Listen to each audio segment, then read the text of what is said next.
नमस्कार दर्शकों, मैं हूं ऐश्वर्य कपूर और आप देख रहे हैं मेरे साथ पूछता है भारत। और आज पूछता है भारत की शुरुआत हर बार की तरह ऐश्वर्य के एजेंडा से, लेकिन ऐश्वर्य के एजेंडा में आज थोड़े नंबर्स लेके आया हूं। Camera 2 on.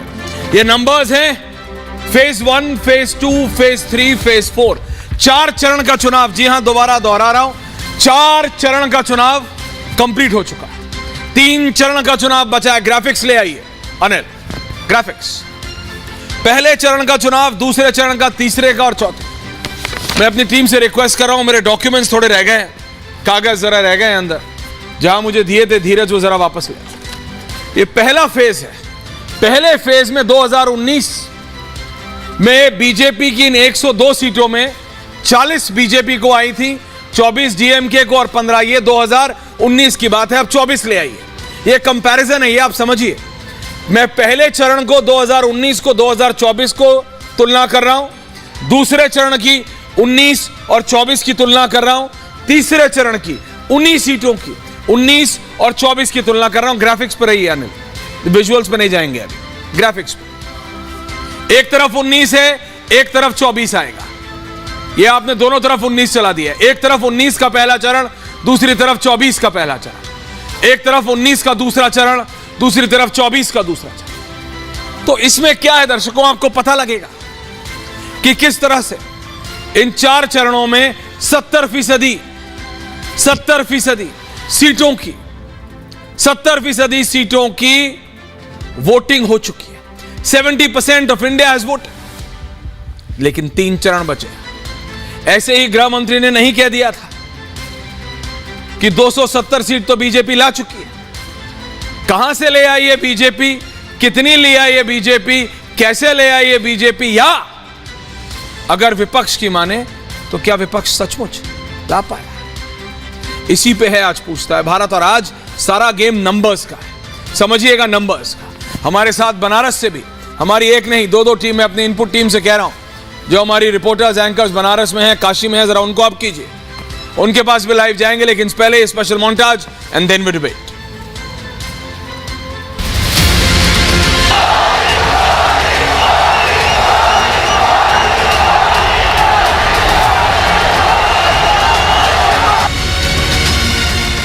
बीजेपी का, एनडीए का और एनडीए प्लस का वो करीब 400 है। तो इस चुनाव में 400 पार करने का लक्ष्य कोई तय नहीं करेगा क्या?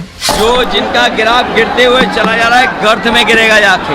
380 सीट में मोदी जी 270 सीट लेकर पूर्ण बहुमत प्राप्त कर चुके हैं। 2024 4 जून नरेंद्र मोदी हिंदुस्तान के प्रधानमंत्री नहीं रहेंगे। आधी मंजिल पूरी कर ली और फिर एक बार मोदी सरकार।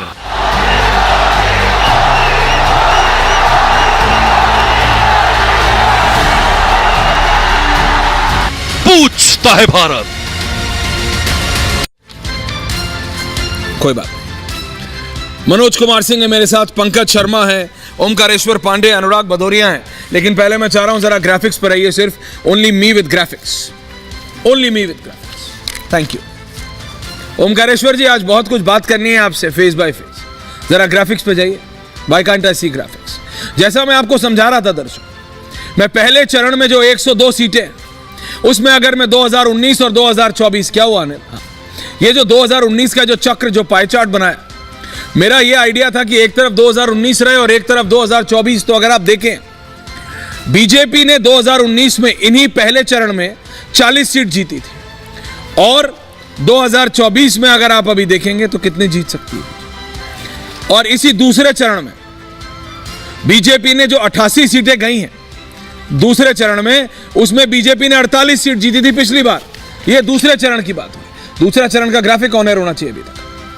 और यही बात अगर अब मैं तीसरे चरण की करूं तो 2019 में तीसरे चरण की इन्हीं 93 सीट, 93 सीट्स में से 74 सीटें बीजेपी जीती थी।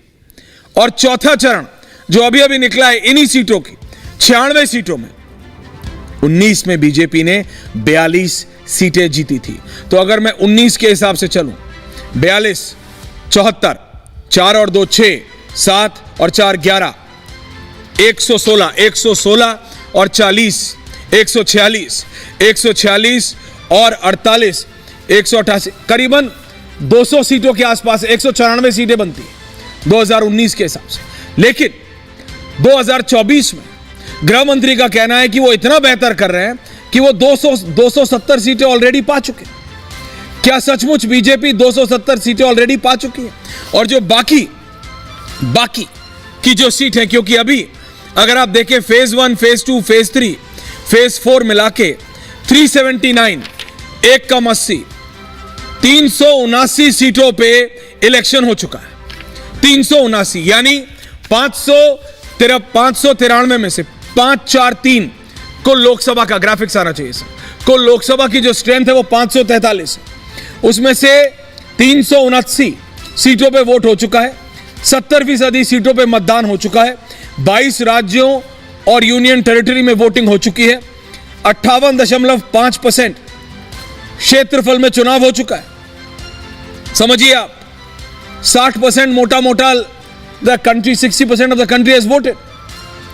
अभी जो 3 फेज बचे हैं वो मई 20 का है जिसमें 49 सीटें हैं, मई 25 है जिसके अंदर 57 सीटें हैं, और आखिरी जून 1 जिसमें 57 सीटें हैं, और 4 को तो सारा रिजल्ट। तो क्या सचमुच बीजेपी 400 की ओर बढ़ रही है, या ये बीजेपी का एक अपने ही काडर को मोटिवेट करने के लिए स्टेटमेंट था? मेरे साथ भारतीय जनता पार्टी के राष्ट्रीय प्रवक्ता है शहजाद पूनावाला, स्टूडियो में मेरे पास मनोज जी है, मेरे पास वरिष्ठ पत्रकार पंकज शर्मा है, वरिष्ठ पत्रकार ओमकारेश्वर पांडे जी, और समाजवादी पार्टी के अनुराग भदौरिया हैं। मैं सबसे पहले आपसे पूछ रहा हूं मनोज जी, ग्राफिक्स के साथ मनोज जी को रखिएगा और उधर से ओमकारेश्वर पांडे। नमस्कार अनुराग जी, आज आपका काला खट्टा कोई मीठा गोला वाला वीडियो आया नहीं, तो आज आप कहां थे? पूछता है भारत। बहरहाल but I will come to you. जरा स्टूडियो में मनोज जी और ओमकारेश्वर पांडे विद ग्राफिक्स। मनोज जी, ये आप देखिए 19 के हिसाब से भी बीजेपी 270 नहीं लेती है इन 4 चरणों में, लेकिन गृह मंत्री कह रहे हैं 270 इस बार आ गए। तो क्या बीजेपी ने पिछली बार से भी अच्छा किया? With graphics Anil, thank you. देखिए ऐश्वर्या जी, ये कहना बड़ा मुश्किल है कि 370 या 270 अभी कितनी सीटें आई है भारतीय जनता पार्टी के लिए, लेकिन इतना मैं जरूर कहूंगा कि जो ग्राफिक्स अभी पोल हो रहे हैं उसका जो ट्रेंड दिख रहा है पिछले के ओमकारेश्वर जी, कोई विशेष परिवर्तन होते हुए नहीं दिख रहा है।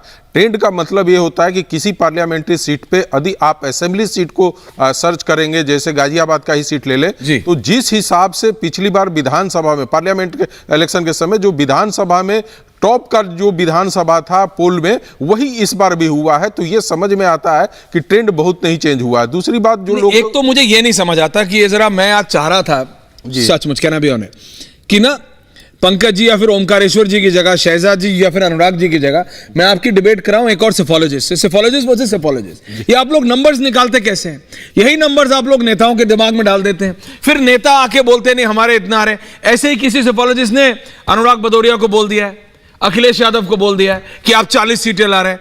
ऐसे ही किसी सेफोलॉजिस्ट ने पंकज शर्मा जी के प्रिय मित्र राहुल गांधी को बोल दिया है, अरे आप टेंशन मत लीजिए, आप कहीं सरकार बना लेंगे, आप 150 ज्यादा सीट ले आएंगे। ये आप सेफोलॉजिस्ट लोगों का कोई मतलब कोई बेस भी है कि ऐसे ही जो आपका मन चाहता है आप लोग बोल देते हैं? बहुत सारे बेस होते हैं, बहुत सारे आंकड़े होते हैं जिसको हम लोग मैच कराते हैं। 2014 है, 2019 है, 2009 है, इन सारे ट्रेंड को यदि हम देखते हुए जब आगे की तरफ बढ़ते हैं तो हमको समझ में आता है। और रही बात कि नेता क्या कहता, उसे नेता का चेहरा बहुत कुछ बताता है। आप लोग ही तो बता देते हैं ना। नहीं, हमारे आप जैसे लोग जाके नेता को अब आप जैसे किसी साथी ने जो नंबरिंग करते हैं सेफोलॉजिस्ट, अखिलेश यादव को बता दिया अरे 40 सीट आ रही है।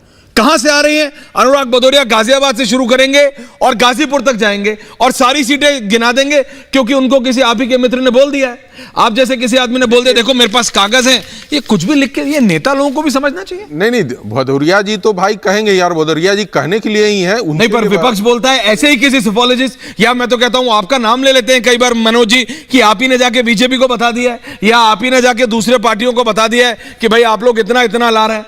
ऐश्वर्या जी, मुझे बीजेपी 400 नहीं ला रही है, ये कहता है विपक्ष कहता है। अनुराग जी को डालिए जरा। नहीं, विपक्ष शहजाद जी को भी लाइए। विपक्ष के कहने से विपक्ष का सीटें कहां से बढ़ी रही। देखिए, जैसे चुनाव शुरुआत हुआ था तो हम लोग उम्मीद कर रहे थे कि महाराष्ट्र, कर्नाटक और बिहार से काफी बीजेपी को लॉसेज होगी, लेकिन जैसे फेज स्टार्ट हुआ तो समझ में ही नहीं आया कि किस तरीके से अपने चीजों को बीजेपी मैनेज कर। देखिए, बीजेपी जब चुनाव लड़ती है तो इतना हाई उसको लेकर जाती है लेवल पे। वो आज के डेट में कहीं से कांग्रेस या अनुराग जी से भी मैं कहूंगा कि ये दिखता नहीं है कि आप चुनाव किस तरीके से लड़ रहे हैं। लोगों को ले आना पड़ता है, लोगों को समझाना पड़ता है। सरकार अपनी उपलब्धिता तो गिनाएगी, आप यदि उसके कार्यों को बताते हैं कि आपका निगेटिव क्या पॉइंट है तो पब्लिक को समझाना ज्यादा जरूरत है। मनोज समझे या आप समझे या चाहे कोई समझे या ना समझे, ऐसे स्थिति में हम लोगों को एक ही चीज समझ में आता है कि पब्लिक का मूड क्या है। आज के डेट में विपक्ष एक ही चीज पे सबसे ज्यादा टिका हुआ है कि उसको जो ओबीसी या पीडीएफ जो कहिए इनका बना हुआ है अखिलेश जी का, कि ये लोग मेरे पास वोट देने चले आएंगे, लेकिन कभी ये बताते नहीं है कि उनके क्यों वोट देने लोग आएंगे। यदि रिजर्वेशन ही सबसे बड़ा इस देश का विकास का आधार था तो पिछले आजादी के बाद से उनको जितने ओबीसी लोगों को मिल रहा है, आज भी उनकी स्थिति वही है। तो मैं नहीं जानता हूं कि ओबीसी को ये बोलकर कि आपको मैं रिजर्वेशन दे रहा हूं और इससे देश का विकास होगा, मुझे लग रहा है कि यहां पे इनकी गलतियां हो रही हैं। और ये मैं देखता हूं जरा Shahzad ji, Anurag Bhadauria ji, Omkareshwar ji, Pankaj ji, thank you very much. Shahzad ji, गृह मंत्री कह रहे हैं भाई 379 में से 270 सीटें ला रहा है, विपक्ष कह रहा है भाई नहीं ला रहा है। भाई मैं कह रहा हूं ये हो क्या रहा है, जनता देख रही है, 4 फेज निकल चुके हैं, 70% off the election is over. Shahzad ji, सबसे पहले ऐश्वर्या आपको, आपके सभी दर्शकों को हर हर महादेव, क्योंकि प्रधानमंत्री स्वयं काशी की भूमि पर थे। और देखिए, मैं आपको थोड़ा विश्लेषण कर कर बताता हूं। फर्स्ट फेज के बाद ये लोग पस्त हो गए, सेकंड फेज के बाद ये लोग ध्वस्त हो गए, और तीसरे और चौथे फेज के बाद मैं आपको बता रहा हूं इनका सूर्यास्त हो चुका है, ये अस्त हो चुके हैं। और आज इसी प्रकार से मैं आपको 2 तस्वीरें आपके सामने प्रस्तुत करता हूं। एक तस्वीर काशी की, प्रधानमंत्री एक जनसेवक होने के नाते वहां पर पहुंचते हैं, वाराणसी खुलकर बाहें फैलाकर उनका स्वागत करती है। किस प्रकार का दृश्य था सड़कों पर बताने की आवश्यकता नहीं है। दूसरी तरफ वो तस्वीर है कि अमेठी से दौड़ते हुए रायबरेली चोरी चोरी चुपके चुपके लास्ट मिनट पहुंच जाते हैं राहुल गांधी, क्योंकि वायनाड में भी अंशोर है। यही काशी की वो उनका मास्टर स्ट्रोक है। देखा होगा कि जब Shehzad they are calling, Shehzad वो उसको अपना मास्टर स्ट्रोक कह रहे हैं। बात 10 सेकंड में समाप्त। नहीं, आप आराम, 10 नहीं, आप 45 सेकंड लीजिए प्लीज। आज आप स्टूडियो से बाहर है, नहीं तो लोग कहेंगे कि जब स्टूडियो में होते हैं शहजाद तो 90 सेकंड लेते हैं, बाहर है तो 10 सेकंड में खत्म कर रहे हैं। नहीं Shehzad, but tell me this, विपक्ष कहता है कि वो उनका मास्टर स्ट्रोक है, वो अगर लास्ट सेकंड में डिसाइड कर रहे हैं तो उनका मन है, आप भी कर लेते अगर आपका मन होता तो। जी मेरे को हटा दीजिए। मास्टर स्ट्रोक है या मास्टर जोक बन चुका है, ये तो जनता ही तय करेगी और उस पर निर्णय देगी। परंतु मैं सिर्फ इतना कहना चाहता हूं, आजकल तो विपक्ष की स्थिति ऐसी है कि तुक्का लग गया तो तीर है, दूध फट गया तो पनीर है। तो इनके मास्टर स्ट्रोक को तो रहने ही देते हैं। अब इतना ही मास्टर स्ट्रोक करना था तो भाई साहब वायनाड की जनता को बता कर जाते। आप ही के लेफ्ट मांग रहे थे कि बताइए वायनाड की जनता से धोखा करेंगे, दूसरी सीट से लड़ेंगे नहीं लड़ेंगे। बहरहाल मैं छोड़ देता हूं उस विषय को, मैं दूसरी तस्वीर पर आता हूं। दूसरी तस्वीर देखने लायक थी। आपको याद होगा ऐश्वर्या, रायबरेली में जब राहुल गांधी नामांकन दौड़ते दौड़ते भागते भागते माता जी के अनुरोध पर भरने जाते हैं तो परिवार के 3 सदस्य और खड़गे जी एकदम पीछे की तरफ खड़े थे। और मैं चाहूंगा कि आज आपके प्रोड्यूसर शायद गरिमा जी ही है, गरिमा जी आज की तस्वीर दिखाइए। प्रधानमंत्री जी जब आए तो उनके साथ पंडित गणेश्वर शास्त्री जी, उनके साथ बैजनाथ पटेल जी ओबीसी समाज से, लालचंद कुशवाहा जी, संजय सोनकर जी, योगी आदित्यनाथ जी। आ रहा हूं अनुराग जी, कहां है पीडीए? आप देख लीजिए, एक तस्वीर में कहां पीडीए दिखती है और दूसरी तस्वीर में पीडीए ही है वो। और तीसरी और आखिरी बात मैं सिर्फ इतना कहना चाहता हूं कि आज आप देख सकते हैं कि पूरा एनडीए का परिवार प्रधानमंत्री के साथ खड़ा था और वहां पर इंडी अलायंस किस प्रकार से बिखर रहा है। तो इन तीनों तस्वीरों का जब आप आकलन करेंगे तो आपको मेरी वो बात याद आएगी कि पहले में पस्त हुए, दूसरे में ध्वस्त हुए और तीसरे और चौथे में सूर्यास्त हुए हैं। इसीलिए ईवीएम को गाली, वोट जिहाद पर बातें। अब देखिए मुस्लिम ऐसे हो चुका है कि मुस्लिमों को भड़काने के लिए वोट जिहाद और आरक्षण पूरा दे देंगे, ये भी कार्ड निकल आया है। मतलब जो पीडीए से शुरुआत हुई, एमवाई से शुरू हुआ, अब तो वाई निकल गया, पीडीए निकल गया, केवल एमएमएम मतलब मोदी को गाली दो और मुसलमानों को भड़काओ, इस पर आ चुके हैं। अन्यथा धार्मिक आधार पर आरक्षण नहीं देंगे, ये एक बार बोलकर दिखा दे। ओके, पंकज जी आ रहा हूं, ओमकारेश्वर जी आ रहा हूं, अनुराग भदौरिया जी, अनुराग जी जी, ये YouTube पे बोल, आपने हाँ, देखा, आपने देखी भारतीय जनता पार्टी के प्रवक्ता की हताशा, परेशानी, निराशा सब उनके चेहरे पे, बातों पे झलक रही है। फोटो दिखा रहे हैं, ये फोटो देखो, वो फोटो देखो, फलानी फोटो देखो। कभी किसी गरीब घर की फोटो देखी है? जो बेचारा परेशान है गांव में, जिनको आपने वादा किया था, किसान को भी तो वादा किया था एमएसपी की गारंटी देंगे, कभी उनकी फोटो देखी है? अगर फोटो तो दिखा दो जब धरने पे बैठे थे। कभी आपने महिला अत्याचार वाली फोटो देखी, घसीटी गई थी रोड पे, वो फोटो भी दिखाओ। और एक फोटो लेके आपके प्रवक्ता घूमते हैं, अमेठी की फोटो दिखाओ, हिम्मत है तो दिखाओ ना। गायत्री प्रजापति की फोटो लेके घूमते थे ना रोज, अब क्यों नहीं लेके घूमते? पता क्यों नहीं लेके घूमते दर्शकों? इसलिए लेके नहीं घूमते, अब उनकी पत्नी की जरूरत है ना वोट में के लिए, क्योंकि जीतना है, वोट चाहिए, इसीलिए समझौता है। कमाल है भारतीय जनता पार्टी भैया, माने वोट के लिए भ्रष्टाचारियों के साथ समझो, अपने पार्टी में शामिल कर लेंगे। जो बलात्कारी जिन पे आरोप लगाते थे उनका हाथ थाम लेंगे, या जिसको परिवारवाद की बात बोलते थे उन परिवारवादी को भी अपना लेंगे। वाह भारतीय जनता पार्टी, कौन कौन सी फोटो दिखाओगे? जनता ने असली फोटो देख ली है, भारतीय जनता पार्टी की झूठ और जुमलों की फोटो। जनता के साथ जो अन्याय हुआ है, हर गली हर मोहल्ले पे आप पूछोगे तो जनता यही कह रही है, अब की बार इंडिया की सरकार।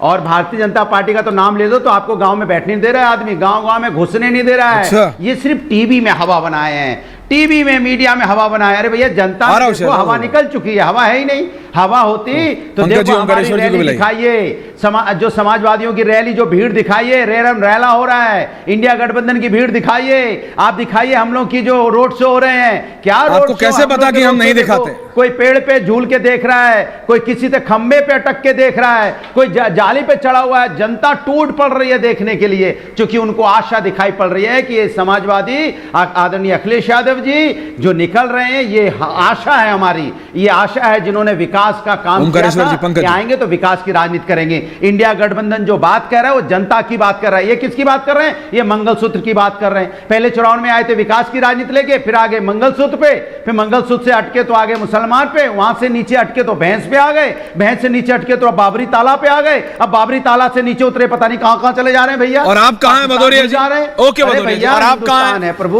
हिंदुस्तान की जनता की बात कर लो तो ज्यादा आप उनकी बात, ठीक। चुनाव हिंदुस्तान में हो रहा है, पाकिस्तान में नहीं हो रहा है। नहीं, बिल्कुल चुनाव भारत में हो रहा है, बिल्कुल चुनाव इंडिया में हो रहा है, बिल्कुल चुनाव हिंदुस्तान में हो रहा है। शहजाद क्विक रिस्पांस, और उसका तो ओमकारेश्वर जी, पंकज जी बोले नहीं है। Shehzad quick response.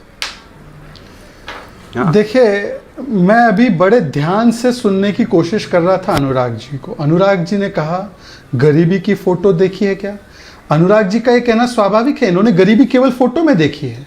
अखिलेश जी कभी गरीब थोड़ी रहे, राहुल गांधी गरीब थोड़ी रहे। हमने गरीबी जी है, इसलिए हमको गरीबी फोटो में नहीं देखनी पड़ती। अनुराग जी के लिए गरीबी फोटो वाला एक्सपीरियंस है, पर अनुराग जी हमने गरीबी केवल देखी ही नहीं है। देखिए ऐश्वर्या जी, मैंने किसी के बीच में नहीं बोला, इनकी आदत खराब है, मैं क्या करूं, मैं तो रिक्वेस्ट करके अपनी बात रखते हैं। प्रोफेसर, ये कैसे प्रोफेसर है? अपनी क्लास में बच्चों को कैसे शांत रखते हैं? ये 4 जून तक अनुराग जी एक एक करके, अनुराग जी आप थकते नहीं? ऐसा है, अनुराग जी अवधि 4 जून तक है। अनुराग जी मुलाकात हुई है कि नहीं हुई है? अनुराग जी, अनुराग जी ये जो कैसे की अवधि, Why do you do this? कमरे वाले लोग हैं, एसी कमरे वाले लोग। अरे आपने अभी बोला केवल अपनी एसी पेसी डीसी सब आपने बोल दिया, एसी डीसी सब बोल दिया। अभी रिलैक्स कीजिए, गरीब जनता से एसी डीसी सब समझा दिया आपने, अभी अब रिलैक्स कीजिए, जवाब लीजिए। अब एक एक करके बात। Hold on, yes Shehzad please relax. Anurag ji, Shehzad please give me 30 seconds. Anurag ji, Anurag ji, Anurag ji, Anurag ji, Anurag ji, Anurag ji, Anurag ji, Anurag ji, Anurag ji, everywhere multi on है। इनका ऑडियो डाउन कीजिए। मैं एक बात बताता हूँ, जब हम स्कूल में थे ना, हमारी क्लास में एक बच्चा था ओमकारेश्वर जी, ग्राफिक्स के साथ रखे, जैसे वे अनुराग जी का ऑडियो डाउन करा ना, वो क्या करता था, वो टेबल में ब्लेड आता ना, छोटा वाला वो आता था, दूसरा वो डबल टाइप वाला ब्लेड आता था ना, वो टेबल में लगा के टंग टंग, वो बहुत तेज मतलब आवाज आती है। जैसे अनुराग जी लगातार बोलते रहते हैं शहजाद, एक बच्चा होता था, ये पंकज जी मैं सीरियसली बता रहा हूँ, वो क्लास में लगा के वो बैठता था, किसी को पता नहीं लगती थी आवाज कहां से आ रहा है, वो टंग मारता था और टंग, पूरी क्लास में टीचर मैथ्स पढ़ा रही है और वो टंग करता था। एक दिन टीचर ने पकड़ लिया, तो जनता ने, अनुराग जी, जिस दिन पकड़ लिया ना, और वो 4 तारीख दूर नहीं है, वो दिक्कत हो जाएगा आपको, मैं आपको बता रहा हूं, वो दिक्कत हो जाएगा जिस दिन जनता ने पकड़ लिया। शहजाद, आई कम टू यू, लेकिन पंकज जी और ओमकारेश्वर जी, पंकज जी योर रिएक्शन टू दिस। मुझे बात तो करने दीजिए, मुझे काहे, अच्छा चलिए, हाँ ठीक, सॉरी आप अपनी बात, मुझे क्यों आप अपनी बात कंप्लीट कीजिए। मुझे क्यों इसकी सजा, मेरे को पूरा पैनिक कर देते हैं, प्लीज आप अपनी बात पूरी कीजिए। पंकज जी आ रहा हूं उसके बाद। नहीं, ऐश्वर्या जी, ये जो आपने अभी इतना विस्तृत आपने वो बताया है अनुशासनहीनता की, इसकी अवधि भी 4 जून तक ही है। हाँ। उसके बाद ये सारी अनुशासनहीनता भी बंद हो जाएगी। अब मैं आपको केवल बताना चाहता हूं कि इन्होंने कहा कि हमने गरीबी में, फोटो में गरीबी देखी है। मैं आपको केवल 10 आंकड़े देना चाहता हूं। आज 93% घरों में वाराणसी के नल से जल पहुंचता है। आज 3.5 लाख टॉयलेट बने हैं। आज 38,000 घर पक्के बने हैं, उसमें 47% SC/ST के हैं। आज 12 मेडिकल केयर यूनिट और 150 बेड का ICU बना है। जहां जैपनीज एन्सेफेलाइटिस की खबरें आती थी, 6,000 बच्चे मारे जाते थे, वो आज समाप्ति की ओर आ चुका है। 1, 2, 4 केस आ गए तो आ गए। आज काशी विश्वनाथ कॉरिडोर बनने के बाद 13 करोड़ पर्यटक वहां पर पहुंचे हैं। आज वहां पर 33 लाख महिलाओं को वर्क डेज मिले हैं। आज वहां पर 12,000 महिलाओं को एनिमल हस्बेंड्री में काम मिला है। आज वाराणसी का रिंग रोड फेज 1 खत्म हुआ है। आज वाटरवेज में 15 कार्गो बोट्स चल रही है। आज वहां पर हेरिटेज लाइटिंग करके जो लटकती तारें हैं उसको खत्म किया गया है। आज वहां पर PWD ने 680 किलोमीटर की सड़क बनाई है। आज वहां पर 133 प्लेग्राउंड बने हैं। मैं पंकज जी से इतना ही पूछना चाहता हूं, आप रायबरेली अमेठी में क्या किया है? इतना काम गिनवा दीजिए। ये 10 साल में काम किया है नरेंद्र मोदी ने। कन्वेंशन सेंटर की बात छोड़ दो, इंटरनेशनल क्रिकेट स्टेडियम बन रहा है छोड़ दो, एयरपोर्ट का बढ़ाया है उसको छोड़ दो, जो वंदे भारत ट्रेन शुरू हुए वो छोड़ दो, 10 ट्रेनें शुरू हुई वो छोड़ दो। पंकज जी कहां पे बताइए ना, हम काम गिनाते हैं, अनुराग जी और आप लोग व्यवधान पैदा करते हैं। पंकज जी क्विक रिएक्शन और फिर मैं काशी जा रहा हूं। पंकज जी। हाँ, तो काम के आधार पे आपकी 400 सीटें पार हो जाएंगी। अनुराग जी आ रहा हूं, प्लीज रिलैक्स। देखते हैं 400 सीटें पार होंगी तो मान लेंगे कि आपने बहुत काम किया था। अब 70% सीटों पर मतदान हो चुका है। अमित भाई शाह ने कह दिया कि पूर्ण बहुमत तो हम प्राप्त कर चुके हैं, तो ये भी बता देते कि कहां से कितनी मिल रही हैं। देखिए 2019 में जैसा कि आपने खुद बताया कि भारतीय जनता पार्टी को इन 4 चरणों की 379 में से 196 सीटें मिली थी। यानी अगर अब पूर्ण बहुमत मिल चुका है तो इसका मतलब यह हुआ कि 77 सीटें ज्यादा मिल चुकी हैं पिछली बार से। हाँ। पिछली बार मिली थी इन सीटों में से 53%। अब मिल चुकी है 72%, यानी 19% सीटें बढ़ गई हैं। ठीक है कि चुनाव का समय चल रहा है और इस वक्त सब लोग थोड़ी थोड़ी लफाजी करने का प्रयास करते हैं, अच्छा लगता है बड़ा उनको, लेकिन यथार्थ की जमीन पर रहकर जरा सोचिए कि क्या ये हो सकता है कि इन 4 चरणों में आपको जिस तरह की हवा देखने को मिली है, क्या वो 2019 के चुनाव से भी इतनी प्रचंड थी कि इन 4 चरणों में भारतीय जनता पार्टी 77 सीटें ज्यादा हासिल कर ले? इन 4 चरणों में भारतीय जनता पार्टी को 19% सीटें ज्यादा मिल जाएं? मैं आपको बताता हूं जो असली आकलन है, क्योंकि दूसरे राजनीतिक दल भी आकलन कर रहे हैं कि किसको कितनी सीटें मिल रही हैं। उस हिसाब से इन 4 चरणों में भारतीय जनता पार्टी को 119 सीटें मिली हैं। 77 सीटें बढ़ी नहीं हैं, 77 सीटें पिछली बार से कम हो गई हैं। 119 सीटों से ज्यादा भारतीय जनता पार्टी इन 4 चरणों में हासिल नहीं कर पाई है। यह है असली स्थिति। Shehzad quick counter. ऐसा है, आपके साथ तो मनोज जी मैट्रीज वाले बैठे हैं। मैट्रीज वाले तो अपना मनोज जी को भी हिलाते नहीं हैं, परंतु आजकल इंडिया टुडे पूरा देख रहा है, इंडिया टुडे इज वॉचिंग, कि ऐसा उनके घरेलू विश्लेषकों ने विश्लेषण किया है कि उनका एक्सेस हिल गया है। अभी उनके घर के इकोसिस्टम के विश्लेषक ने कहा कि जो 2019 में हो रहा है वही 2024 में हो रहा है। फिर भी इनको यकीन नहीं। चलिए, अगर इनको यकीन नहीं है तो मैं इनसे एक और चीज कहना चाहता हूं। ये वही पंकज जी है। प्रोड्यूसर गरिमा जी, आपसे एक निवेदन है, ये मध्य प्रदेश, छत्तीसगढ़, राजस्थान के चुनाव हो रहे थे, तब ये ऐसे ही पत्थर बरसाते थे मनोज जी पर और पत्थर मार मार के बोलते थे मध्य प्रदेश कांग्रेस जीत रही है, छत्तीसगढ़ कांग्रेस जीत रही है, राजस्थान नेक एंड नेक है। और फिर मनोज जी विंडिकेट हुए और पंकज जी तो वहीं के वही हैं। तो मैं गरिमा जी, आज आप गरिमा रखिए शो की और दिखाइए पंकज जी के 6 महीने पहले के बयान, क्या बोलते थे मध्य प्रदेश, राजस्थान, छत्तीसगढ़ में। ये और वो हवा के दूसरे एक्सपर्ट, बिल्कुल, ये अनुराग भदौरिया, ये दोनों हवा अनुराग के जी को भी लाइए, सबको ले आइए। हवा जांचते हैं मुझे नहीं अनिल पता। सबको ले आओ, अनिल सबको ले आओ। लेकिन ओमकारेश्वर जी, मैं आपके पास आ रहा हूं, आपका नेटवर्क जा रहा था। प्रोफेसर साहब, मैं जवाब दे दूं? हाँ, आप दे दीजिए और साथ में हमारे रिपोर्टर्स को ले आइए। Shahzad, Anurag ji and both are reporters live from Kashi. हाँ, बोलिए प्रोफेसर। अच्छा सुनिए, देखिए भारतीय जनता पार्टी के प्रवक्ता का जवाब देखिए। वो काम गिना रहे हैं कि हमने बनारस में क्या किया।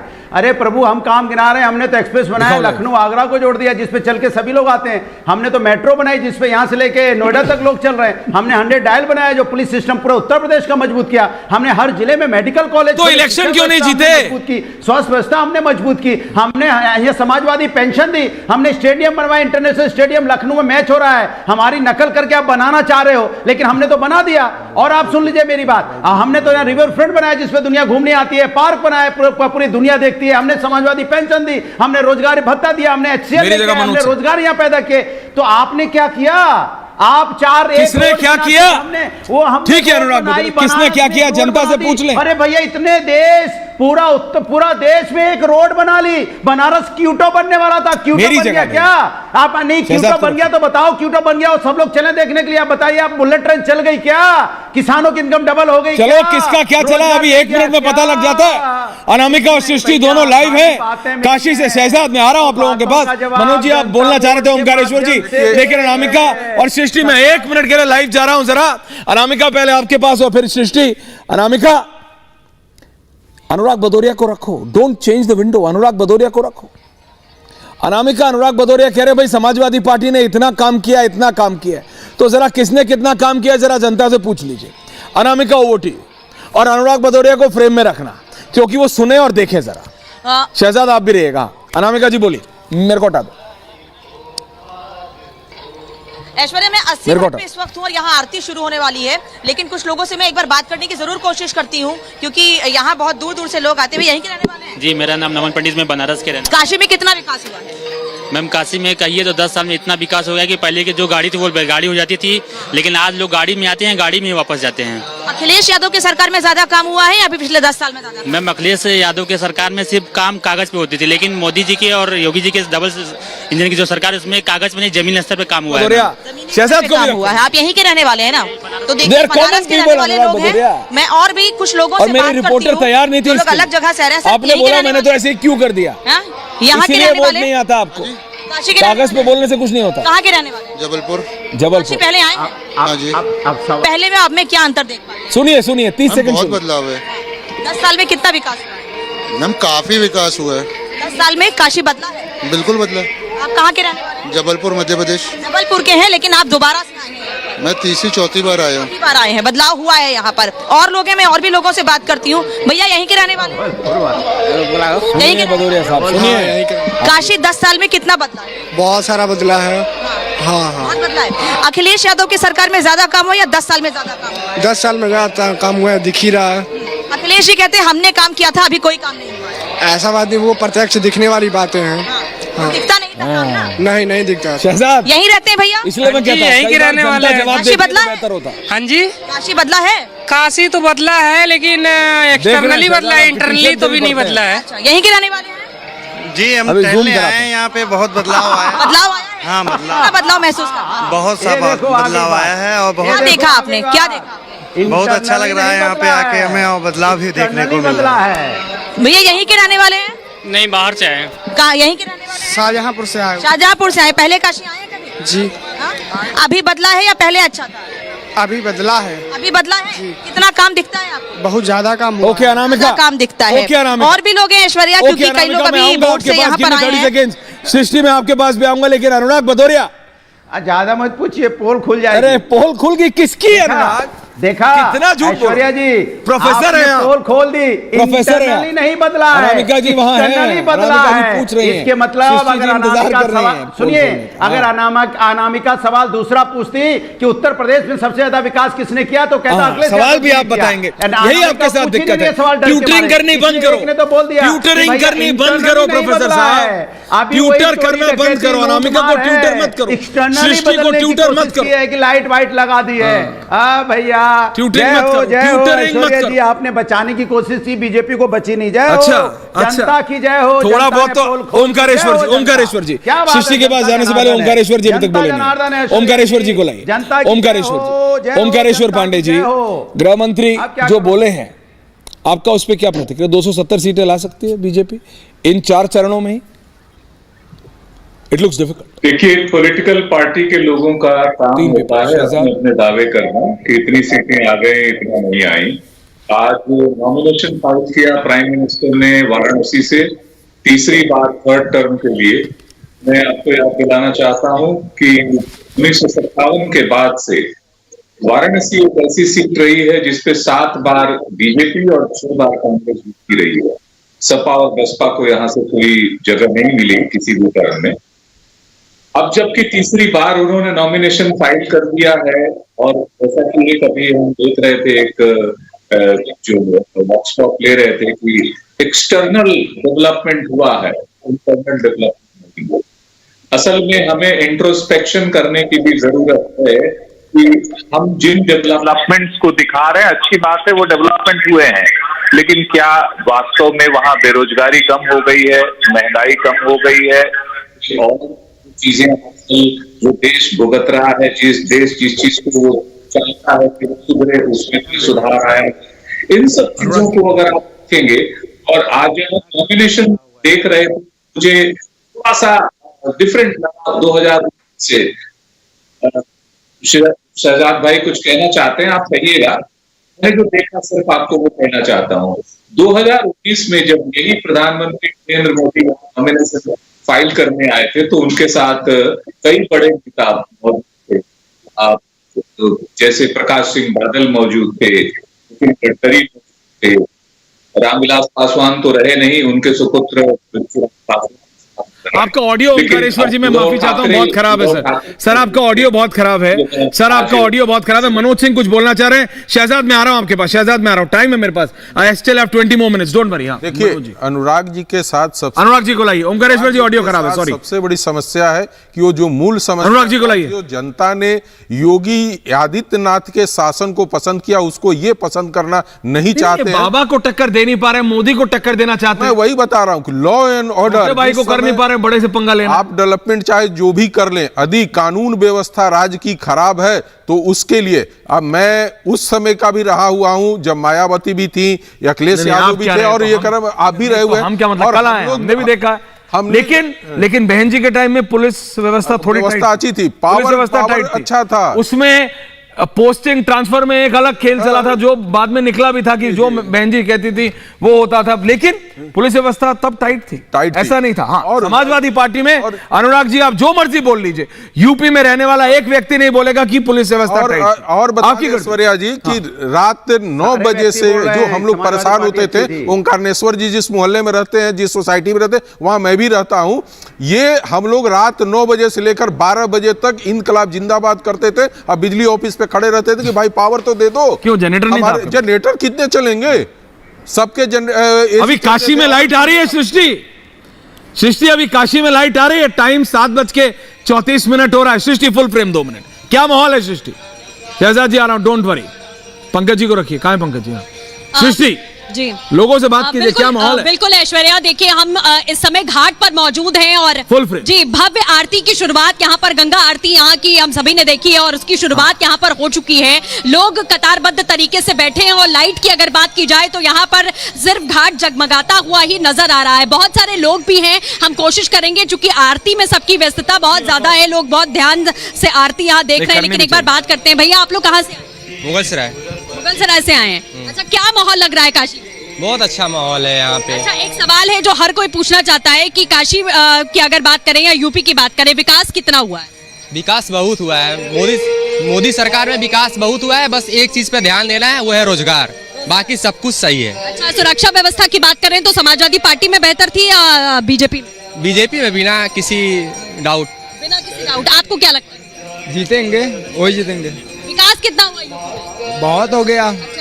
बहुत। सपा में ज्यादा अच्छी सुरक्षा थी, व्यवस्था ज्यादा अच्छी थी या बीजेपी में कंपेयर कर? ऐसे तो बीजेपी में अच्छा था। बीजेपी में। इधर भी कुछ लोग हैं, उनसे हम एक बार बात करने की कोशिश करते हैं, क्योंकि आरती की शुरुआत यहाँ पर हो गई है, जिसकी तस्वीर आप लगातार देख पा रहे हैं। भैया कहाँ से आए हैं? हम टिकारी से आए हैं। टिकारी से गया जिला। क्या लग रहा है, क्या माहौल है? बहुत अच्छा माहौल लग रहा है। कौन जीत रहा है? अभी तो मोदी जी का है। अच्छा, उत्तर प्रदेश में व्यवस्था पहले अच्छी थी या अभी अच्छी है? पहले अच्छी थी। सपा की सरकार या बीजेपी? बीजेपी सपा से। क्यों लग रहा है? देखिए, मैं कह रहा हूँ these are just impromptu questions. Multi, thank you Srishti Anamika, thank you very much. वहां पे आरती चल रही है, मैं नहीं चाहता कि आप लोगों को परेशान करें, लेकिन शहजाद, अनुराग जी, नहीं अनुराग जी मैं आऊंगा, please hold on, please hold on. Pankaj Sharma ji, कब तक आप बोलते रहेंगे कि मीडिया, ये इम्प्रॉम्प्टू सवाल थे, मेरे एंकर्स वहां लाइव देने के लिए तैयार थे, मैंने उन्हें, अनुराग जी ने कुछ बोला, मैंने उनको बोल दिया जाके लोगों से पूछो। ऐसा तो नहीं है कि आप बोलेंगे स्टेज मैनेज, किसी से भी पूछ रहे हैं, सबको दिख रहा है, लाइव था, कोई रिकॉर्डेड नहीं है। अब जनता कह रही है, अगर 99% कह रहे हैं कि Yogi is better, Modi is better, तो आप कैसे कह रहे हैं कि कांग्रेस की सरकार आ रही है? पंकज शर्मा जी, मैं आपसे फ्रैंकली पूछ रहा हूं, फ्रैंकली बताइए पंकज जी, जनता की बात को तो सही मानेंगे? शहजाद जी आ रहा हूं, होल्ड ऑन जी। पंकज जी, वाराणसी पहले से ज्यादा चमकदार हुआ है, इसमें कोई दो मत कहां है। तो लोग जो देख रहे हैं वो कह रहे हैं, लेकिन लोग ये भी कह रहे हैं कि वाराणसी आंतरिक रूप से उतना नहीं बदला है। फिर कुछ लोगों ने ये भी मुद्दा उठाया कि चलिए बाकी सब ठीक है, कानून व्यवस्था ठीक है, बनारस में विकास भी हुआ है, लेकिन सबसे बड़ा सवाल है रोजगार। और रोजगार के मसले पर भारतीय जनता पार्टी से लोगों की जो अपेक्षाएं थी या जो वादे भारतीय जनता पार्टी ने बड़े बड़े किए थे, वो भारतीय जनता पार्टी पूरे नहीं कर पाई। तो उसको लेकर भी लोगों को मलाल है कि बेरोजगारी जिस तरह बढ़ती जा रही है, देश के हालात जिस तरह के हो गए हैं, नौजवानों के हाथों में काम नहीं है, कोई इसके पीछे नीति और योजना नहीं है, तो वो भी एक बड़ा मुद्दा है। इसकी तरफ भी लोग ध्यान दिला रहे हैं। तो इन चीजों की भी अनदेखी नहीं की जानी चाहिए। और आबादी का एक बड़ा हिस्सा, मतदाताओं का एक बड़ा हिस्सा इन चीजों पर ध्यान देते हुए भी वोट देगा। सिर्फ काशी के विकास पर वोट नहीं होने वाला है पूरे देश भर में। काशी में विकास हुआ है, बहुत अच्छा है, चमकदार बन गई है, भव्य बन गई है, एक तिलिस्म वहां स्थापित किया गया है, तो बहुत अच्छी चीज है। ऐसी चीजें बहुत देश में कई शहरों में हुई हैं, लेकिन इन सब से देश की बुनियादी और मूल समस्याओं पर कितना फर्क पड़ा, वो भी सोचने वाले लोग इस मुल्क में मौजूद हैं, और वो भी अपना फैसला मतदान के दौरान लेंगे। ओके, शहजाद काउंट, अनुराग जी आ रहा हूं, होल्ड ऑन। मनोज जी आप कुछ कहना चाह रहे थे, मैं आ रहा हूं, 1 मिनट दीजिए सिर्फ। शहजाद के बाद आ रहा हूं। Shehzad, thank you. हाँ बोलिए। ऐश्वर्या, सभी सवालों के जवाब एक साथ दे देता हूं। ऐश्वर्या, आज जो हुआ उसको मैं नॉमिनेशन नहीं, मैं डोमिनेशन कहता हूं। ये डोमिनेशन क्यों है? देखिए, 2009 में भारतीय जनता पार्टी को कुछ 2-2.5 लाख वोट मिले थे। फिर 2014 आते आते जब नरेंद्र मोदी जी का नाम घोषित होता है और जीतते हैं वो चुनाव, तो 5.5 लाख से अधिक वोट और मार्जिन 3.72 लाख की होती है। और 2019 आते आते यही वोट शेयर 6.7 लाख वोट्स पे जाता है और जीत 4.8 लाख वोटों से होती है। आप कहना चाहते हैं कि यदि काम नहीं हुआ फिर भी लोगों ने इतना बड़ा समर्थन, पहले 56% और फिर 63% दे दिया क्या? दूसरी बात मैं पूछना चाहता हूं पंकज जी से कि आप लोग तो हज हाउस बनाने में ही व्यस्त रहे ना, आप लोग तो कब्रिस्तान को ही बनाने में व्यस्त रहे ना। आपने क्यों नहीं चमका दिया उस समय पर काशी को?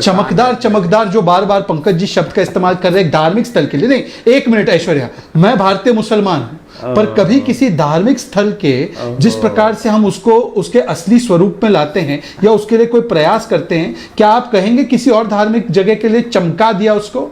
पर चलिए, आपकी मानसिकता ऐसी है तो आप अयोध्या जी, सोमनाथ जी, उज्जैन जी या वाराणसी के लिए आप कह रहे चमका दिया, तो आप कब्रिस्तानों को क्यों चमका रहे थे? आप हज हाउस को क्यों चमका रहे थे? आप भी चमका देते। इन सारे सनातनी स्थलों को नहीं किया कुछ भी। और आखिरी बात मैं सिर्फ इतना पूछना चाहता हूं, अब उन्होंने बात की कि बेरोजगारी की, आज ही की रिपोर्ट है कि पिछले 10 वर्षों में 50 करोड़ रोजगार के अवसर सृजन हुए हैं और उसमें से 20 करोड़ अवसर जो है वो स्वयं सरकार के क्षेत्र में सृजन हुए हैं। यह स्कॉच की रिपोर्ट आई है, मेरी रिपोर्ट नहीं है। आपकी बात बिल्कुल सही है, आपने एक व्यक्ति के बयान को तो पूरा पैमाना बना दिया, पर जो 10 में से 9 व्यक्ति बोल रहे हैं उसको आपने सहूलियत के हिसाब से छोड़ दिया। तो पंकज जी, इसलिए मैं कह रहा हूं, आप पत्रकार हैं या प्रवक्ता है, आजकल तो सारे पत्रकार जो है कांग्रेस ज्वाइन कर रहे हैं। अभी एक और सुप्रिया ने ज्वाइन किया है, आज मुझे बताया गया है। तो आप ज्वाइन कर लीजिए और ऑफिशियली फिर बात रखिए कांग्रेस की, अन्यथा आप विश्लेषण जो है। पंकज जी की चिंता मत करिए, पंकज जी जहां है मुझे लगता है ठीक है, लेट हिम डिसाइड। लेकिन मनोज कुछ कहना चाह रहे हैं, मनोज जी, और फिर मैं आ रहा हूं, भदौरिया साहब आ रहा हूं। पंकज जी आप जवाब दीजिएगा। ओंकारेश्वर जी आपका ऑडियो ठीक हो गया। ओंकारेश्वर जी, भदौरिया जी और Pankaj ji, only 3 people please. जवाब आप क्यों बचा रहे हैं? मैं आ रहा हूं भदौरिया साहब, I will come to you. सबसे ज्यादा आप बोले हैं शहजाद और आप। हाँ, मनोज जी, पंकज जी, ओंकारेश्वर, ओनली 3 पीपल। 3 लोगों के बारे में एक साथ जवाब देना चाहता हूं। जहां तक रोजगार की बात की जा रही है, ऐश्वर्या जी, आज के डेट में आप MBBS किए हुए डॉक्टर, आप भारत में खोजिए कि कौन सा बेरोजगार पड़े हुए हैं। आप इंजीनियरिंग किए हुए उन लड़कों को देखे, पहले होता था क्या कि सिविल इंजीनियर कर लेने के बाद कहा जाता था कि तुम तो बेरोजगार हो जाओगे। आज इतने सड़क और इतने कंस्ट्रक्शन की कंपनियां तो क्या आप कह रहे हैं, नहीं, क्या ना है बी ऑन एयर नाउ, क्या आप कह रहे हैं कि कोई, अगर मैं अभी सड़क पे निकलूंगा तो कोई मेरे को ऐसा इंजीनियर नहीं मिलेगा, कोई मेरे को ऐसा मैकेनिकल सिविल, कोई ऐसा इंजीनियर नहीं मिलेगा कि जो बोलेगा कि भैया मेरे पास नौकरी नहीं है? एकदम 100% मैं ये गारंटी के साथ I can counter you on this. नहीं, मैं काउंटर यही मेरे रिपोर्टर वहां पूछ लेंगे एकदम। तो फिर मनोज जी, मैं बता रहा हूं, आपका सर्वे वर्वे सब बैठा रह जाएगा जी। मैं 6 विंडो पड़ा हुआ है आपके पास। मैं 5 लोगों से बोलता हूं कि जो आपके पास बेरोजगार है मेरे पास रिज्यूमे लेकर आए, मैं उनको नौकरी दिलाता हूं। नहीं, अब आपके पास है काबिलियत तो आप कह रहे हैं। मेरे पास काबिलियत की बात नहीं है, लोगों की उम्मीद क्या है कि हमें नौकरी को सरकारी नौकरी मानते हैं, इसके सिवा वो मानते नहीं है। जो व्यक्ति कलर का, वो सोचता है कि मुझे डीएम की पोस्ट ले आकर दे दे। और यही गांव के जितने बुजुर्ग हैं, आप जब जाएंगे उनके साथ बैठेंगे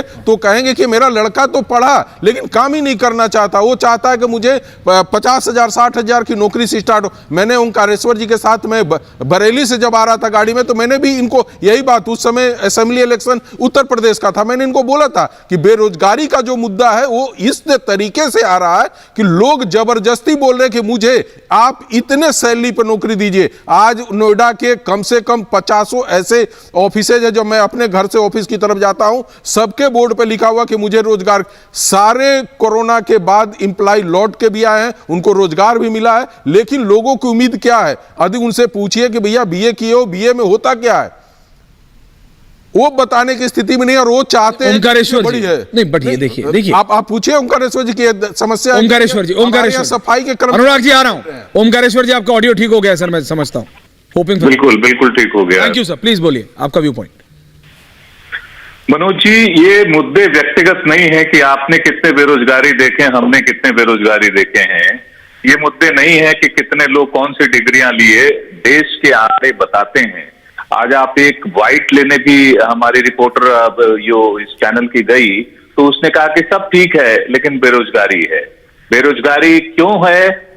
चाहे स्किल की वजह से है या नॉन स्किल की वजह से, इसकी भी जिम्मेवारी हमारी है, इसकी भी जिम्मेवारी सरकार की होती है कि उनको स्किल डेवलपमेंट उनका करें, उनको उनकी स्किल ट्रेनिंग करें।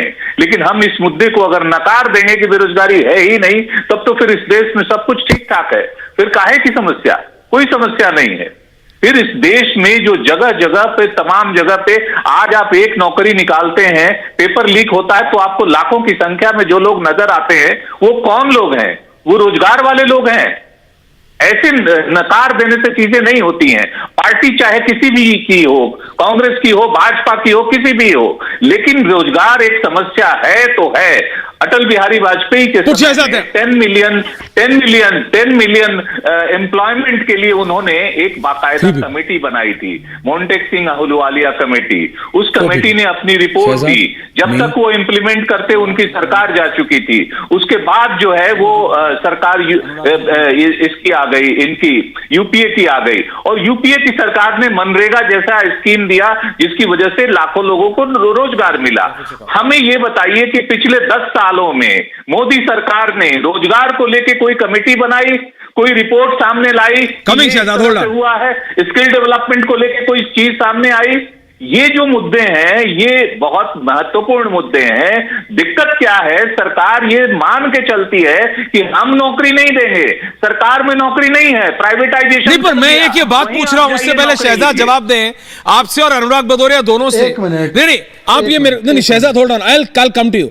ओमकारेश्वर जी, आप मुझे बताइए कौन से देश में इकोनॉमी सरकारी नौकरियों से बेहतर होती है? नौकरी होती है। आप क्यों कह रहे हैं नौकरी सिर्फ सरकारी नौकरी होती है, प्राइवेट नौकरी नहीं होती? कोई जरूरी नहीं है। Are you in a government job? Am I in a government job? जिस समय दो बड़े पॉलिटिकल खेमे चुनाव में उतरे हुए हैं और वो लड़ाई लड़ रहे हैं, जिस समय आप कहते हैं कि हम 2 करोड़ रोजगार देंगे, तो आपको ये बताना चाहिए कि ये 2 करोड़ रोजगार हमने कहां दिए पिछले 10 सालों में, बिल्कुल साल के हिसाब से। अब मुझे दूसरी तरफ शहजाद पूरा मिलेगा, प्लीज होल्ड ऑन, कि 30 लाख सरकारी नौकरी, तो झुठलाना चाहिए कि ये गलत बोल रहे हैं। नहीं, पर मैं आपसे पूछ रहा हूं ओमकारेश्वर जी, नहीं देंगे एज अ न्यूट्रल एनालिस्ट आप मुझे बताइए। अनुराग भदौरिया बोले तो मैं समझता हूं, आप मुझे बताइए कौन सा देश दुनिया में, which country in the world, Omkareshwar ji, सरकारी नौकरी देके अपनी इकोनॉमी को ऊपर करती? Which country in the world? America करता? सवाल ये है कि इकोनॉमी को आप ऊपर बता रहे हैं कि हम 10वें से 5वें पर आ गए, और आज आपका जो है पर कैपिटा इनकम है वो कहां चला गया? वो क्यों नहीं टॉप 10 कंट्रीज में आता है कि हमारा पर कैपिटा इनकम भी इतना बढ़ गया? शहजाद मिलेगा, रिलैक्स, ऐसे नहीं। टॉप 10 कंट्रीज में है, टॉप 5 कंट्रीज में है वो। अब आप लास्ट में देंगे एंडिंग कमेंट्स, वही दोहराते जा रहे हैं। ओके, ठीक। Anurag Bhadauria ending comments, everyone on air. Anurag Bhadauria, देखिए मुझे इसको एड्रेस करना, आप करिएगा, डोंट वरी, हो चुका है। 50 करोड़ रोजगार दे दिया है। जब 50 करोड़ दे दिया है तो फिर डिबेट ही खत्म हो जाती है। 50 करोड़ लोगों को रोजगार मिल चुका है। ऐश्वर्या जी, कमाल की भारतीय जनता पार्टी झूठा जुमला फेंकती है। 50 करोड़ रोजगार, भैया कैमरा एक बार मैं चैलेंज करता हूं ऐश्वर्या, आपको चैलेंज, अगर बीजेपी का प्रवक्ता चैलेंज स्वीकार कर रहा है, अब मैं आपकी अनामिका वहां पे एक बार सिर्फ एक सवाल पूछने बेरोजगारी पे, 100 में अगर 10 से पूछेंगे तो 9 ये बोलेंगे कि हम बेरोजगारी महंगाई से हम परेशान हैं, और ये कह रहे हैं कि हमने रोजगार दे दिया, महंगाई खत्म हो गई है। पूछ लीजिए कैमरा से, अनामिका से पूछिए आप, और मैं आपके सामने आना बंद कर दूंगा अगर 10 में से 9 ने नहीं कहा कि यहां पे बेरोजगारी समस्या है देश के अंदर में, और बीजेपी के प्रवक्ता कह रहे हैं कि नहीं यहां बेरोजगारी महंगाई का मतलब नहीं है। और कहां चले गए धीरे धीरे मुद्दा, कहां पे ले आए? चले गए मस्जिद पे, चले गए शमशान घाट। शहजाद काउंटर, एंडिंग शहजाद, अरे जिंदा लोग कर लो भैया। शहजाद वो कह रहे हैं आप जाते हैं मंदिर और मस्जिद। शहजाद आपका फोन दिख नहीं रहा है, फोन बहुत छोटा है। Shehzad counter, Shehzad ending counter, Shehzad ending counter, बोलिए, मस्जिद ले जा, बोलिए शहजाद। ऐसा है, हाँ ऐसा है कि बात कर लो। आप ऐसे लोगों को बुलाते हैं जो कई अखबार या रिसर्च की रिपोर्ट तो पढ़ते हैं नहीं, इन्होंने तो गरीबी फोटो में देखी है। ऐश्वर्या जी, आज टाइम्स ऑफ इंडिया के अखबार में छपा है कि किस प्रकार से एक रिसर्च ग्रुप ने बताया है कि 50 करोड़ रोजगार के अपॉर्चुनिटीज का सृजन हुआ है पिछले 10 वर्षों में। ऐश्वर्या जी देखिए, अब जब मेरी बारी आई है आंकड़ों ऑडियो डाउन देने की, लगातार वो डिस्टर्ब कर रहे हैं ताकि अभी नहीं, 30 सेकंड है। शहजाद बोलिए, टॉपिक पे बोलिए, अब आप बोलिए। देखिए, हाँ, ये यही व्यक्ति है, ये इसकी यही जमात आती थी डिबेट में कि बेरोजगारी की वजह से मध्य प्रदेश, राजस्थान, छत्तीसगढ़ में भाजपा हारने वाली है। इस जमात ने ये सारा प्रोपेगेंडा फैलाया। मध्य प्रदेश में 18 वर्ष बाद हमारी सरकार जीती क्योंकि वहां पर बेरोजगारी दर 2% था, और राजस्थान में जहां 20% था कांग्रेस को लात मारकर निकाला। क्या उन लोगों ने बेरोजगारी पर वोट नहीं दिया? क्या उत्तर प्रदेश में 18% बेरोजगारी दर था जब ये अखिलेश यादव थे, और आज 2% है बाबा के जमाने में। तब क्या क्यों नहीं किया आपने? 18 वर्ष आपकी सरकारें रही तो आप कर देते ना बेरोजगारी को सॉल्व। और आज मैं आपको डंके की चोट पर कह रहा हूं, मेरे पास सारे आंकड़े हैं। 11 करोड़ से 27 करोड़ ईपीएफओ का डेटा है, 44 करोड़ मुद्रा लोन दिए गए हैं, 11 किलोमीटर प्रतिदिन हाईवे बनते थे, 37 किलोमीटर बन रहे हैं। उसके अलावा आप देख सकते हैं कि किस प्रकार से रोजगार का सृजन अलग अलग सेक्टर्स में हुआ है। आप एनएसएसओ का डेटा देख लीजिए, 3.1% पे आ चुकी है बेरोजगारी दर, लोएस्ट है पिछले 8 to 9 वर्षों में। तो ये आंकड़ों को भी नहीं मानेंगे, जनता के मैंडेट को भी नहीं मानेंगे, केवल अपनी बातें करनी है। परंतु उत्तर प्रदेश में आपने क्या किया था उसका अकाउंट सिर्फ इतना कह रहा हूं शहजाद, ओमकारेश्वर जी, मनोज जी, ग्राफिक्स के साथ एंड कर रहा हूं। भाई जनता को डिसाइड करने दीजिए। शहजाद, किसने कितना काम किया? भाई सृष्टि और अनामिका ने पूछा, प्रोफेसर साहब हाथ तो जोड़ लेते हैं, लेकिन 4 तारीख बहुत दूर नहीं है। 4 फेज निकल चुके हैं, 70%, 70% इलेक्शन निकल चुका है, सिर्फ 30% बचा है। अमित शाह कह रहे हैं 270 ऑलरेडी आ चुके हैं। बहुत बहुत धन्यवाद आप सबका। देखते हैं 4 तारीख को सुबह। धन्यवाद। Co-powered by हिंट बड़े आराम से।